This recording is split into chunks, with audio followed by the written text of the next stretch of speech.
हे किती महिन्यात तयार झालंय? हे महिन्याभरात शेणखत तयार होतं आणि ज्यावेळेस तुमचं हे सगळं वाढल तेव्हा त्याची स्मेल आणखीन वाढल. हा स्मेल लोकांना पाहायला मिळते. हा स्मेल कशामुळे त्याच्यामध्ये जीवाणू आहे. तुम्ही जर जे जीवाणूचे जे लोक स्लरिया करता ना, यांचं जे मागचं शेण जर घेऊन गेले हे आणि याची स्लरी करून घातली त्याच्यापेक्षा 10 पटीने त्याच्यात ही ताकद आहे याच्यामध्ये, पण कोणाला कळत नाही. आणि आपण सांगायचं पण नाही. का नाही सांगायचं? सगळं फुकट मिळालेलं लोकांची किंमत कळत नाही. काही मेल्याशिवाय मला सांगा, कुठल्याही गोष्टी जो पण माणूस किंमत मोजत नाही ना, तो पण ती वाया घालतो. ज्याला वेळेची किंमत कळेल नाही ना, तो टाइमपास करतो. आपण फालतू गोष्टींमध्ये वेळ घालतो कारण आपल्याकडे फालतूचा टाइम आहे. ज्याच्याकडे फालतूचा टाइम आहे त्याच्याकडे पैसा आहे का?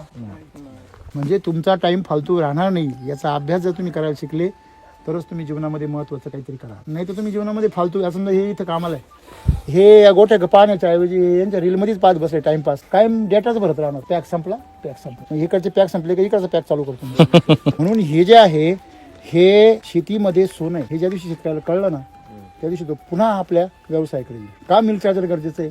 कारण याच्यामध्ये जे आवश्यक जीवाणू आहे त्यांना खायला मिळतं पोटाभोवती, आणि ते जीवाणू काय होतात? धष्टपुष्ट. आपला जीवाणू आहे तो सुद्धा काय पाहिजे? मजबूत. आणि त्यासाठी त्याला खाद्य पण कसं पाहिजे? म्हणून मिल्क चार्जरची गरज. हे शेतकऱ्यांना कळत नाही आणि त्यांना जेव्हा कळायला लागेल ना तेव्हा ते मिल्क चार्जर शिवाय शेतीच नाही करणार. आपल्या गाईला मिल्क चार्जर दिल्याशिवाय शेती करणार नाही.